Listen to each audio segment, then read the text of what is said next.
మంచిర్యాల కార్పొరేషన్లో దొంగోట్ల వల్లనే కాంగ్రెస్ పార్టీ అభ్యర్థులు చాలా మేరకు గెలిచారని ఇటు భారతీయ జనతా పార్టీ మంచిర్యాల జిల్లా అధ్యక్షుడు ఆరోపిస్తున్నారు. మనతో పాటు భారతీయ జనతా పార్టీ మంచిర్యాల జిల్లా అధ్యక్షుడు వెంకటేష్ గారు మాట్లాడిద్దాం.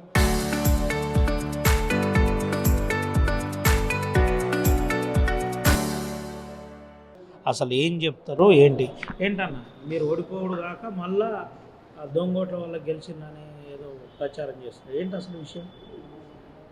చరిత్రలో ఎప్పుడూ లేని విధంగా మంచిర్యాల కాన్స్టిట్యున్సీ లోపల పోటీ చేసిన అభ్యర్థులను ఎన్నికల లోపల తిరగనీయలేదు. ఒకటి, ఎవరైనా మా అభ్యర్థులు ప్రచారానికి పోతే అక్కడ మూకుమ్మడిగా కాంగ్రెస్ పార్టీ నాయకులు దాడులు చేయడానికి ప్రయత్నం చేయడము, వాళ్ళ ఫ్లెక్సీలు దింపడము, మా అభ్యర్థుల ఇళ్లల్లో పక్కా గ్రామాలకు పక్కా జిల్లాలకు చెందినటువంటి నాయకులను తీసుకొచ్చి వాళ్ళ ఇంటి ముందు పెట్టి భయభ్రాంతులకు గురి చేయడంతో పాటు స్టార్ట్ అయింది ఎలక్షను.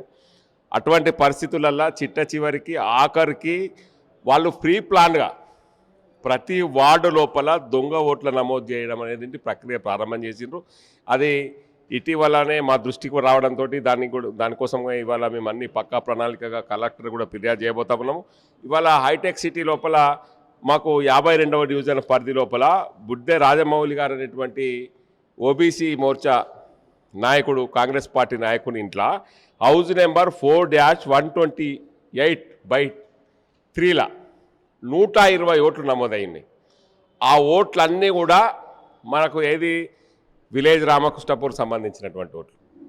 అదేవిధంగా హాజీపూరు లక్షటిపేటకు సంబంధించినటువంటి ఓట్లు 4-101 నుంచి 4-59 వరకు. అంటే ఇది ఒకటి మచ్చుకు నేను ఈ 52 డివిజన్ చెప్తా ఉన్నా. దాదాపు అన్ని డివిజన్లల్లో ఎవరు వస్తూ ఉన్నారు, ఎక్కడి నుంచి వస్తున్నారు, ఓట్లు ఎట్లా వేస్తూ ఉన్నారు, వచ్చినటువంటి వ్యక్తి ఆగినటువంటి సందర్భం లేదు. ఈ 52 డివిజన్లనైతే స్పెషల్గా రామకృష్ణాపూర్ విలేజ్ రామకృష్ణాపూర్కి చెందినటువంటి ఓటర్లు ఏదైతే ఉన్నారో ఒక DCM వ్యాన్లు వచ్చి గంపగుత్తగా 120 ఓట్లు వేసిపోయారు. ఇట్లా ఇది మా దృష్టికి వచ్చినటువంటి 52 దృష్టికి వచ్చింది మా దృష్టికి. దానికి సంబంధించినటువంటి దొంగ ఓట్లు ఎక్కడెక్కడ ఉన్నాయి, ఎక్కడెక్కడ నమోదై ఉన్నాయి అనేటువంటి కూడా అన్ని బ్లాక్ చేసి పెట్టినాం మేము. దానికి సంబంధించి వీళ్ళ ఓట్లు కూడా మళ్ళీ ఏ ఓటర్ లిస్టులో ఉన్నాయి అనేటివి కూడా తీసి మేము ప్రెస్కి ఇవ్వడానికి మేము సిద్ధంగా ఉన్నాం. దీని మీద కలెక్టర్కి ఇవ్వడానికి కూడా మేము ప్రణాళిక సిద్ధం చేసుకొని ముందుకెళ్తాము. ఏంటి అసలు అంటే ఎట్లా ఐడెంటిఫై చేసినారు, ఏంటి ఈ దొంగ ఓట్లేనని మీరు ఎట్లా చెప్పగలరు? ఇవి విలేజ్ రామకృష్ణాపూర్ ఓట్లు. విలేజ్ రామకృష్ణాపూర్ లోపల వాళ్ళ నివాసం ఇప్పుడు ఉంటారు. నేను ఇప్పుడు మీరు పాత్రికేయులు మీరు వస్తే ఈ ఓటర్ లిస్టులో ఉన్నటువంటి వాళ్ళను విలేజ్ రామకృష్ణాపూర్లో వాళ్ళ స్వంత ఇళ్లలో చూపిస్తాం. మరి అక్కడ ఏమన్నా చెక్ చేసే ప్రయత్నం చేశారో? అక్కడ ఓటర్ లిస్టులో ఓటర్ లిస్టు కూడా మేము తీసుకొచ్చేటువంటి ప్రయత్నం చేస్తూ ఉన్నాము. పక్కా ఆధారాలతోటి కలెక్టర్కి మేము విజ్ఞాపన పత్రం విజ్ఞప్తి చేయడానికి కూడా మేము సిద్ధంగా ఉన్నాము. ఇది ఒక్క మచ్చుకి ఇది ఒక్కటి మా దృష్టికి వచ్చింది, మేము వర్కౌట్ చేసింది. ఇట్లా వర్కౌట్ చేస్తే ఇప్పుడు చాలామందితో మాట్లాడుతూ ఉంటే ప్రతి వార్డు లోపల కూడా అన్నోన్ ఓటర్స్ వచ్చి ఒక మెరుపు తీగలాగా వచ్చి ఇట్లా ఓట్లేసి వెళ్ళిపోయింది అనేటువంటిది చాలామంది చెప్తా ఉన్నారు. ఇది ఫీడ్బ్యాక్. చాలా మంచి వాతావరణం ఉండే. సుమారు 10 నుంచి 15 స్థానాలు, 18 స్థానాల లోపల మేము సెకండ్ స్థానం లోపల ఉన్నాం. 10 స్థానాల లోపల సుమారు 100 ఓట్లతో ఓడిపోయినాం. కేవలం ఇలాంటి ప్లానింగ్ వల్ల కాంగ్రెస్ యొక్క ఓట్ల ప్లానింగ్ ఏదైతే రాహుల్ గాంధీ గారు ఇవాళ చెప్తా ఉన్నారు, ఓటు చోరీ ఓటు చోరీ ఓటు చోరీ అని, వాళ్ళ నాయకులకు ఓటు చోరీ ఎట్లా చేయాలనేటువంటిది ట్రైనింగ్ ఇచ్చి ఆ ట్రైనింగ్ను మంచిర్యాల కార్పొరేషన్ లోపల ఇంప్లిమెంట్ చేసింది అనేది మా యొక్క.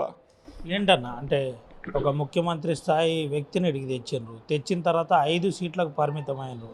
ఏంటి కొద్దిగా ఇబ్బంది అనిపించట్లేదా? అది మహారాష్ట్ర ముఖ్యమంత్రి, ఒక పెద్ద ముఖ్యమంత్రి ఫడ్నవీస్. మహారాష్ట్ర ముఖ్యమంత్రి గారిని తీసుకొచ్చిన తర్వాత మంచిర్యాల లోపల మంచి వాతావరణం ఏర్పడ్డది.